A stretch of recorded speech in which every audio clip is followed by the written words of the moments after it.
Je vous ai présenté la semaine dernière, chers amis, bonjour, un invité spécial, un frère du Sacré-Cœur, le frère Jean-Guy. Comme il n'avait pas terminé de nous raconter ces belles histoires à faire rêver, je l'ai invité cette semaine encore, pour votre plus grand plaisir, j'espère, mais accompagné cette fois-ci du frère Denis Plourde du Camp Beau Séjour. Alors, bienvenue, cher frère, frère du Sacré-Cœur.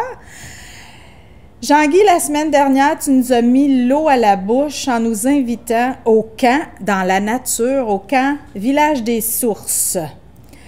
Ça, c'est situé à Rimouski. Ça s'adresse à des jeunes, mais même moi, j'ai envie d'y aller. Alors, je suis certaine qu'on a donné la piqûre à d'autres. Ouais.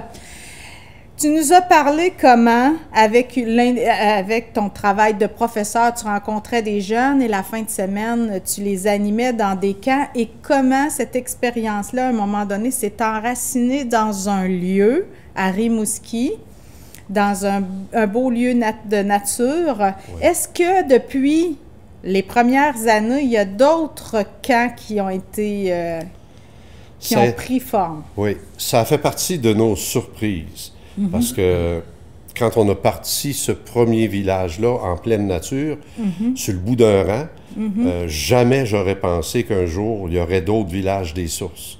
Mais un bon matin est arrivé chez nous 4 dames qui arrivaient d'une région à 6 heures de route de chez nous, en disant, on a eu dans notre école polyvalente 4 suicides de jeunes. Mm-hmm. Et on aimerait que vous puissiez venir animer des jeunes, mais ils ne connaissent pas ça. Venez les rencontrer. Ah oui. Alors, après être allé les rencontrer dans leur milieu avec des parents le soir, et pendant que je leur parlais, je voyais des jeunes éclater en sanglots devant moi. Mm-hmm. Je me disais, ces jeunes sont blessés. Mm-hmm. Et on a ouvert, on a dit, bon, on va avoir un camp, telle fin de semaine, il y aurait 15 places. Parce que je ne voulais pas qu'il y en ait 50 pour commencer. Et dans l'espace de quelques minutes, 15 noms étaient sur la feuille. Ah oui. Et à la suite de ce camp, on est allé animer dans leur région, chez nous. Et un jour, on nous a dit, on voudrait avoir un village des sources chez nous. On veut trouver un lieu pour animer. Et c'est comme ça qu'est né un premier village à la suite de...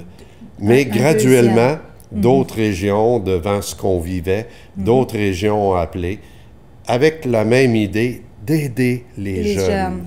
Oui. Toujours, cette intuition. Ils ont peu d'occasions durant leur parcours scolaire puis durant toutes leurs années de vivre une expérience qui les amène à se connaître intérieurement, à essayer puis à extérioriser aussi leur vie intérieure. Hein. C'est pas légion, les expériences qui leur permettent de faire ça.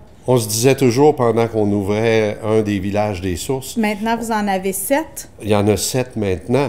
Je disais, on n'a pas de compétition. Dans le sens que, oui, il y a beaucoup de camps sportifs, des camps musicaux, des camps de toutes sortes sur les loisirs.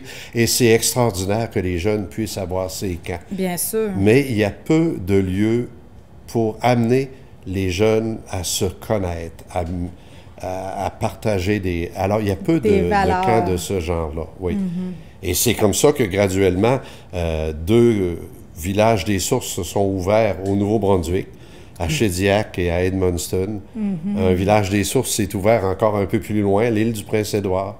Ah oui? Et puis, voyant ce qui se passait, ici, la région d'ici, on avait le camp Beau Séjour que plusieurs connaissent. On dit on aimerait animer ces camps-là chez nous aussi. Pour les jeunes de la région. Comme étant un volet du camp Beau Séjour, alors il y a eu l'ouverture d'un village des sources du lac Sunday qui s'est fait. Et par la suite, autre surprise, quelqu'un venant de la France, de la Bretagne, a vu un village fonctionner par ici et a dit, on a 100 suicides de jeunes par année en Bretagne. Ah là là. C'est urgent qu'on ait un centre comme ça chez nous. Parce que vous êtes une réponse au mal de vivre. Oui, au mal de vivre, autant qu'au goût de vivre.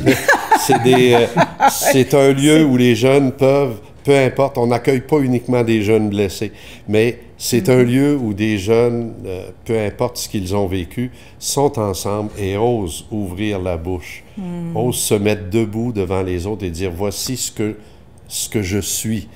Et c'est comme ça que finalement, cette formule-là s'est ramassée en Bretagne. Les gens de la Bretagne m'ont dit un jour, « Jean-Guy, on aimerait avoir de la formation. » On est allé leur donner de la formation. Mais on aimerait que des jeunes viennent témoigner. Mais quand j'ai évalué que ça coûtait 2500 aller là-bas, j'ai dit, je vais en parler aux jeunes. Et s'il y en a 10, 15 qui peuvent ramasser leurs sous, mais j'ai eu la surprise de ma vie. 90 jeunes se sont inscrits, ont eu 2 ans de préparation, ils ont trouvé leur financement et on s'est ramassé là-bas en Bretagne, donner 2 spectacles témoignages pour que le milieu découvre c'est quoi. Quand tu parles de spectacle témoignage, c'est que le village des Sources est devenu Chanter la vie à un moment donné. Oui. Explique-nous cette expérience de Chanter la vie en quelques mots. Encore là, autant que pour le village des Sources, c'est pas quelque chose qui a été planifié. C'est quelque chose qui a été inspiré. Robert Lebel était venu donner un spectacle dans la région. On l'avait su un petit peu à la dernière minute, mais pendant le spectacle, il a chanté un des chants, le premier chant qu'il avait écrit pour le village des Sources. Et j'ai dit, si des gens ont fait les camps, tu pourras leur demander de venir chanter avec toi. Et pendant que les jeunes chantaient, je me disais, c'est pas ça une fête du village. Ça serait Robert et les jeunes. Et quand je lui ai parlé de ça, puis qu'il a été ébloui par l'idée, oui, j'aimerais ça, mais j'étais loin de m'imaginer, quand j'ai fait appel aux jeunes, aimeriez-vous donner un spectacle où on peut témoigner des valeurs qu'on vit au village des Sources? Par des chants, par de la musique. Par les chants, par des témoignages. Et il y a eu 200 inscriptions.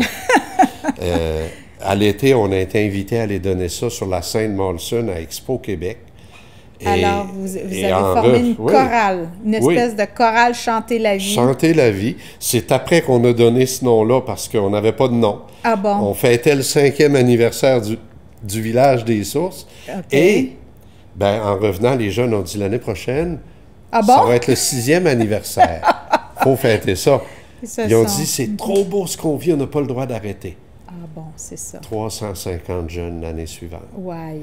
Et d'année en année, de spectacle en spectacle, on a fait ça 20 ans de suite jusqu'à la COVID. Ah oui. Il y a eu jusqu'à une année avec 825 jeunes. Qui chantaient. Les valeurs, à travers les chants. Oui. Et Robert, toutes les thématiques qu'on a vécues chaque année, Robert a écrit un chant là-dessus. Ah là là. Et à la fin, c'était plus Robert, c'est une autre qui a écrit. On a une vingtaine de chants écrits sur nos thématiques. Et ces chants-là ont été écrits toujours avec les paroles que les gens nous laissent à la suite des camps. Ah. Il y a des petites perles là-dedans. C'est très beau. Tu nous en as parlé la semaine dernière. Oui. Tu nous as émus, touchés par ces témoignages. Oui. Frère Denis, au camp Beau Séjour, on vit un peu la même chose. Le village des Sources est installé. Ça veut dire quoi dans le concret ici pour la région? Pour la région, bien justement, moi, présentement, avec Jean-Guy arrive, on était surtout dans la région de Sherbrooke. OK. Et moi, j'ai aussi dans la région de Sherbrooke. Moi, quand j'ai commencé, on avait 5-6 écoles. Je suis rendu avec une douzaine d'écoles sur 33 au niveau du primaire qui viennent vivre des villages des Sources. À tous les niveaux ou seulement à la discrétion du professeur? C'est à la discrétion du professeur, mais il commence des fois en 6e, mais il en parle au 5e année et il veut venir en 5e année. Ah oui. Fait qu'éventuellement, souvent, dans l'école que je suis présentement, ils viennent en 5e année et ils reviennent en 6e année. Autrement dit, en 5e année, ils viennent surtout après Noël et en 6e, ils viennent vivre ça à l'automne pour en profiter dans leur dernière année du primaire. Puis moi, c'est sûr que c'est un milieu particulier parce qu'il y a beaucoup d'immigrants à Sherbrooke. Okay. Donc, je dirais, 3/4 de mes élèves, ils viennent de ces milieux-là. Puis vous avez un exemple, là, quand on dit on va aller vacciner les jeunes, bien, au niveau de Sherbrooke, bien, dans toutes les écoles qui étaient vaccinées, là, il y a 3/4, c'était de mes écoles qui venaient au camp. Ils vont commencer à venir, là, mais qui venaient vivre des expériences au camp Beau Séjour. Donc, pour l'instant, les personnes qui viennent au camp Beau Séjour vivre l'expérience Village des Sources, ce sont surtout des écoles de Sherbrooke. Oui. Mais vous avez déjà accueilli des écoles de Victo. Il y a plusieurs années, mais là, avec Jean-Guy, on commence à faire des démarches au niveau de la commission scolaire. Pour offrir le service. Pour offrir le service l'an prochain. Quand tu dis, Denis, les jeunes de 6e viennent à l'automne pour en profiter toute l'année, explique-nous ce que tu veux dire exactement. C'est parce qu'il y a un rayonnement, il y a une cohésion, il y a une un peu comme j'ai connaissance. entendu sur l'émission de Jean-Guy, c'est sûr que les jeunes, quand ils arrivent, ils se connaissent, oui, mais c'est impressionnant, puis même les professeurs nous le disent. Ouais. Les jeunes arrivent, nous autres, après la première activité, et on dit, bon, on les a déjà cernés. Un tel, bon, comme disait Jean-Guy, il y a des élèves qui sont souvent blessés. Oui. Les profs ne nous le disent pas, mais on les découvre, c'est pas long. Juste par leur façon d'être entre eux, puis entre elles, on le voit tout de suite, la personne qui est rejetée ou pas dans le groupe. Et là, nous autres, on essaie d'aller les chercher à travers justement le jeu, comme tu disais. Puis c'est ça, nous autres, on fait vivre, en commençant, là, avec une expérience, on fait vivre une activité qui est bien, qui moi, je trouve bien ordinaire. C'est ce qu'on appelle gagner à tout prix. Gagner à tout prix. Oui, fait que là, les élèves sont 2 par 2. Puis là, moi, il y a 8 étapes. Et là, ils ont des choix à prendre par rapport à ça. Et ils inscrivent des points, mais eux autres, ils ne savent pas. Les points, c'est pas important, mais eux autres, c'est important. C'est ça, c'est important, il faut gagner. Fait que là, on leur fait vivre ça. Puis à un moment donné, à 2 occasions, ils ont à prendre une décision en équipe. Toutes les quatre saluent ensemble, prennent une décision, mais ils reviennent puis ils font le choix.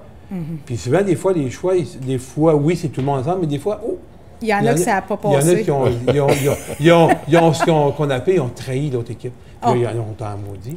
Mais moi, ce jeu-là, après ça, nous autres, c'est rien que pour partir une discussion. Après ça, on dit, dans ta vie, quand tu es à l'école, dis-moi des situations où tu essaies de gagner à tout prix. Ils vont dire, quand on joue des fois au soccer, on essaie d'être les meilleurs, on met les meilleurs ensemble, puis on essaie de...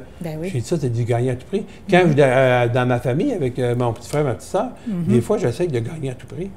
Puis là, on essaie de faire réfléchir, quelle attitude tu peux avoir qui pourrait changer pour, justement... Tu peux gagner, oui, mais laisser la chance à l'autre aussi de gagner puis de cheminer à travers ça. C'est très beau. C'est très beau. Mais c'est impressionnant, les résultats qui sortent de ça. Puis, comme disait Jean-Guy tout à l'heure, quand on retourne à l'école, des fois, 3 semaines après, il y a eu des transformations totales. Ah oui. Hein? On n'est pas là. Mais les jeunes, on lui a donné des outils, ils servent des outils qu'on leur a donnés. C'est ça. Puis, on découvre comment la personne qui est efficace puis qui permet à l'équipe de gagner. Parfois, ça se déplace, hein? Oui. C'est plus le même, c'est plus la même. Puis comment le rejet de l'équipe peut nous entraîner à gagner parfois ou on perd à ne pas le prendre en considération. Exactement, hein? Exactement. Oui. C'est très beau. Oui. Alors, au camp Beau Séjour, ça se vit. Est-ce que vous chantez la vie aussi? Moi, j'ai fait de chanter la vie, mais différent un peu de ce que Jean-Guy faisait. J'ai parti ça les dernières années avant COVID. J'allais dans les écoles. OK. Vivre, les professeurs, des fois, me donnaient l'avant-midi. Oui. Et je préparais des activités. Et avec eux, on allait plus loin à travers ça que le camp qu'ils avaient vécu, à travers des chants, des réflexions, puis des écritures aussi à travers ça. Donc, on prenait le temps, je ferais plus de temps. Quand vous dites que c'était pas 1 heure, des fois, moi, j'allais 1 heure. Non, on me donne l'avant-midi. Je prenais le temps de bien poser les choses, puis je cheminais avec eux autres à travers ça. Quel intérêt un prof dit... Dans quel but un prof fait appel à vous? Bien, souvent, c'est pour, justement, intensifier, la synergie entre eux autres. Je vais vous donner une expérience que c'est arrivé une fois là, qu'un groupe était venu, il manquait une élève dans la classe. C'était la leader. OK. Elle n'était pas là. OK. Fait que là, on a vécu le camp. Et à la fin du camp, je dirais, le professeur, il a demandé aux élèves, qu'est-ce qu'on pourra faire pour que cet élève-là, dans le fond, bien, quand on va vivre à l'école, qu'elle puisse embarquer. Mais il paraît que c'était incroyable. L'élève, parce que quand nous autres, on fait ce qu'on appelle aussi, je veux juste te dire, donc, comment je me sens. Fait qu'à l'école, les professeurs, ils mettent ça en pratique. Ils font ça à chaque jour. Là. Oui. Il y en a qu'à chaque jour, ils disent comment je me sens. Ils prennent le temps. Avec ça. Ils commencent comment je me sens le matin en arrivant à l'école. Puis l'élève a été marqué. Puis ils font aussi ce qu'on appelle la soirée des étoiles. La soirée des étoiles, c'est où chacun dit à l'autre, je veux juste te dire telle belle chose, tel talent, telle qualité que je reconnais. Et la personne simplement dit merci, je l'accueille. Fait qu'on a vécu ça à l'école. Et la jeune fille, elle n'en revenait pas. OK. Et elle a embarqué avec eux autres. Bon, Ça fait qu'autant qu'eux autres avaient peur, c'était au contraire, elle a embarqué et ça a transformé la classe. Transformé la classe, totalement. Bon. Grâce à, je dirais, ce qui est venu vivre au camp. C'est des activités simples, c'est d'être une présence. Moi, ce que je remarque là, dans vos témoignages, que j'entends, c'est comment être là simplement, en silence, accompagné de la nature. Là, je vois des outils, là, on en a parlé dans la première émission, la nature, le silence, le jeu, la musique. Comment ce sont des alliés pour aider les jeunes à sortir un peu de leur tête, peut-être? Moi, je trouve que beaucoup à l'école, on est beaucoup dans la tête, mais passer dans... Puis dans le corps aussi, avec l'éducation physique, avec les récréations, mais passer au niveau du cœur, en groupe école, c'est vraiment une chose qui peut marquer une classe. Puis c'est là qu'on l'apprend, qu'on le découvre. Une professeure me disait, elle ne voulait pas venir, les élèves étaient venus l'année précédente, mais elle était nouvelle dans ce groupe-là.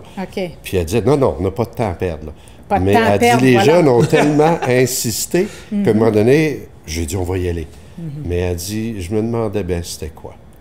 Mais lorsqu'elle a quitté, elle a écrit sur sa feuille, vous faites ce qu'on n'a pas le temps de faire à l'école.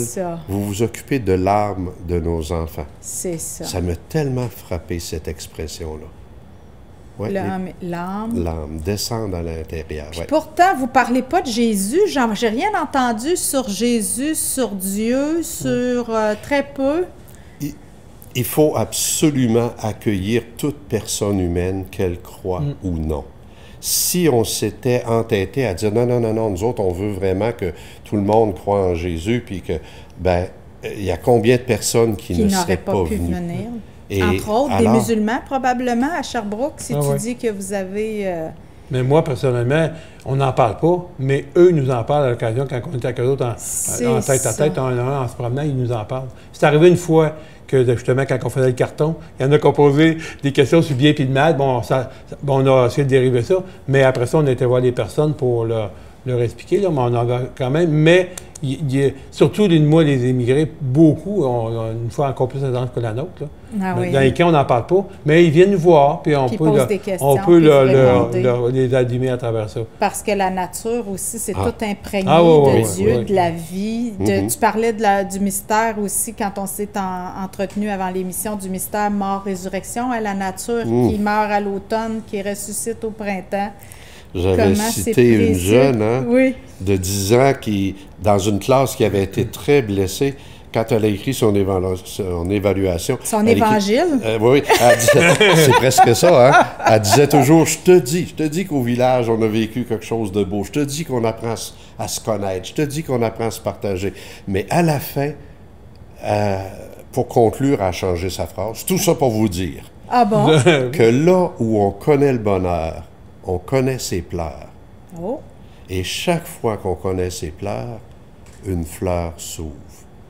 Qu'une jeune de 10 ans a écrit ça, le bonheur sans les pleurs, ça n'existe pas, c'est de l'illusion. La souffrance fait partie de notre vie, des bouts qui sont plus durs. Mais si on reconnaît ça, qu'on l'accueille, une fleur s'ouvre. Juste apprendre ça, c'est à 10 ans. C'est de savoir, c'est d'avoir eu l'école de la vie, comme on dit. Puis je disais à cette jeune-là, j'ai dit, tu as écrit dans une phrase ce que des adultes prennent un volume à expliquer, puis parfois on ne les comprend pas. Mais toi, on a tout compris. Oui. Voilà, la vie est là et je dois voir les fleurs qui naissent. C'est beau. C'est ça le soir. Tu as parlé de la soirée des étoiles. C'est impressionnant ce que les jeunes partagent. Puis on essaie que chacun puisse donner une qualité à un ou l'autre dans le groupe. Puis éventuellement, justement, parler des blessures. Quand le groupe, on voit que le groupe est vraiment ouvert à ça, on va justement, même dans le pardon. Je veux juste te dire. Ah oui. Il veut par cette expression-là, parce qu'il y a même une chanson là-dessus. Je veux juste te dire que quand tu me poses telle action, que tu me dis telle parole, moi, ça me fait mal. Puis l'autre n'a pas à répliquer. Il entend. Il entend. Et souvent, à la suite quand on termine par la chanson, après, les jeunes vont voir, puis ils vont essayer de se réconcilier, vont se parler. C'est très beau. C'est impressionnant. Oui. Puis là, les profs, Oui. Ils ne reviennent pas parce que, dans le fond, puis genre, présentement, on est même capable de le vivre d'une journée. Normalement, dans 2 jours, c'est plus, on peut aller un peu plus profond. Mais même dans une journée, pour en avoir vécu avant la pandémie, c'est impressionnant ce qui ressort. Puis les professeurs, ils repartent à soir, ils ont dit, mon Seigneur. Vous avez des perles de phrases, d'expériences, de témoignages que vous avez recueillis. Vous en avez fait des CD, si on en parlait. Vous avez 2 CD sur la musique, Chanter la vie. On pensait jamais un jour faire ça, mais à un moment donné, c'est tellement beau ce que les jeunes disent. Robert s'en inspire pour écrire et on a sorti au début un CD qui s'est appelé Chanter la vie. Mais à travers plein d'autres thématiques, à un moment donné, on s'est servi du thème d'un des chants. Pendant qu'on se promenait, j'étais en France avec justement un adulte qui voulait ouvrir le village, puis il y avait le rhume. Il dit, je pense que j'ai attrapé ça d'un courant d'air. Et tout à coup, nous est venue l'idée d'un courant d'être. Ah oui. Ils sont où les endroits dans la société où on est planté il y a un courant d'être, et non pas du paraître, de l'avoir, d'être le plus fort. Et puis, ce CD-là, on l'a appelé Courant d'être. Wow. Et puis, il y a plein d'autres chants comme ça qui ont été écrits avec les paroles des enfants. Alors, vous proposez aux gens, au public en général, 2 CD contenant la musique et les paroles des chants qu'on peut utiliser, qu'on peut écouter. Et ça, c'est disponible encore en ce moment. Oui. Il y a le petit calendrier aussi fait de perles précieuses. Oui. Qui est un calendrier, tu nous l'as expliqué dans la dernière émission, où on voit une belle image puis un mot gentil à chaque jour de l'année. Donc, on peut recommencer l'année d'après. Oui. Ça aussi, c'est disponible. Oui. On va écrire au bas de l'écran comment se procurer ces articles. Et enfin, un livre. Quand on a fêté le 5e anniversaire, celui qui a écrit notre pédagogie du cœur, un ancien professeur qui après a travaillé au ministère de l'Éducation. Et quand on a fondé notre village, il est entré sur notre corporation d'une sagesse incroyable. Il a ramassé tout ce qui s'était passé dans 5 ans pour rassembler ça dans un livre rempli de photos et de... Ça aussi, ça s'appelle « Le cœur à l'œuvre ». À l'œuvre. Tous ces gens qui ont travaillé... tu sais, la grande partie du village a été construite. C'est une hymne à la bonté de l'être humain. Des gens de tout métier sont rentrés bénévoles pour dire on vient, on va vous aider. Alors, ce livre-là nous raconte ça, cette fabuleuse histoire. Oui. Bien, merci. Frère Denis, le 21 mai, il va y avoir un événement spécial parce que durant la pandémie, vous avez pris une longue pause. Bien involontaire, mais vous avez hâte et vous avez envie et vous avez le goût de renouer avec le fait de recevoir des groupes. Le 21 mai, qu'est-ce que sera exactement l'événement au Camp Beau Séjour? Le 21 mai, ça va être, j'appelle ça un camp relance. Toutes les personnes qui seraient intéressées d'en savoir plus là-dessus, sur le village, sur Chanter la vie, sur la corporation du village des Sources, toutes les personnes qui auraient le goût de dire « Moi, j'aimerais ça m'impliquer, ça sera-t-il comme animer avec nous? Ça sera-t-il comme travailler à la cuisine? » Peu importe où s'impliquer dans la corporation, on veut une journée de se dire on va voir l'histoire du premier village qui a débloqué sur d'autres villages, l'histoire de Chanter la vie, la pédagogie qui est impliquée là-dedans. Et après avoir tout entendu ça, si tu as le goût de dire « Moi, j'aimerais ça m'impliquer », bien là, tu pourras donner ton nom. Et quand il y aura des camps, on va dire « Regarde, il y a un camp, telle date, es-tu disponible? Aimerais-tu venir? » Alors, je pense que ça va être un camp très riche. C'est un camp, ni plus ni moins, pour trouver des partenaires, pour avoir l'occasion de donner à des bienveillantes l'occasion d'être disponible à assister à ces miracles. Oui, exactement. Cette renaissance. Oui. Il y a même des gens qui peuvent venir parce qu'ils disent « Moi, j'aimerais ça aider à la piste des Bertis, au sentier, à travailler pour que le village... » Tu sais, il y a beaucoup de choses à faire. Tous les gens sont bienvenus. Alors, c'est un rendez-vous au Camp Beau Séjour, au lac Sunday. Oui. À Saint-Martyr-Canadien. Saint-Martyr-Canadien. À partir de... Bon, autour de 9 h. À partir de 9 h le matin. On ira jusqu'en soirée parce qu'il faut se donner du temps. Là. Mais vers 8 h, on conclura, ça sera plus libre. Là. Mais une belle journée pour se parler de ça. Mais moi, je me fais le porte-parole de beaucoup d'enfants, parents, grands-parents pour vous dire merci pour cette belle initiative. Remercions ensemble aussi tous vos partenaires, tous les bénévoles qui ont petit à petit fait vivre d'une façon ou d'une autre chacune des animations. Les transformations que vous avez vues, auxquelles vous avez assisté, qui vous ont façonné aussi. Vous êtes bénis d'avoir encore la chance d'avoir des contacts avec des jeunes. Puis vous avez l'air à rester jeune. On essaie, grâce à ces expériences. Merci pour tout ce que vous faites. Merci pour ce que vous êtes. Puis où ça s'en va, là? L'avenir, ça ressemble à quoi? Ça va ressembler à la couleur qu'on va y donner, mais les jeunes vont nous inspirer.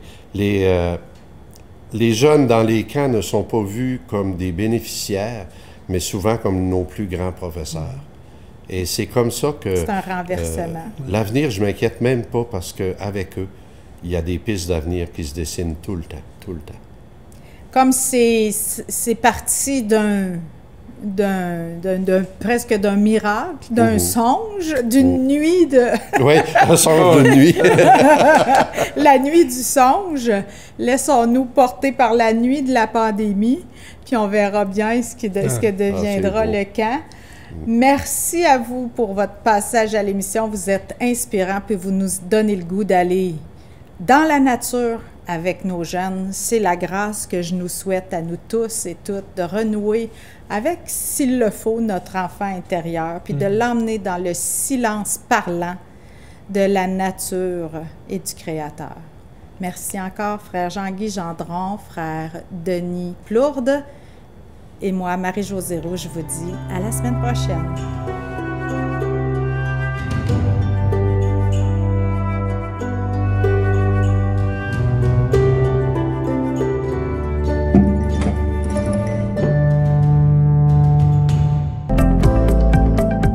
Les télévisions communautaires autonomes du Québec, ce sont les télévisions les plus importantes parce qu'elles sont proches de la communauté.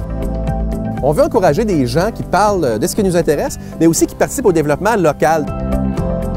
Mais c'est fini le temps là, où on allait lire une affaire qui a été écrite avant hier au bout du monde. Non! Tu veux savoir ce qui se passe chez vous? Bien, ma télé préférée, c'est la télé autonome communautaire. C'est ici que ça se passe.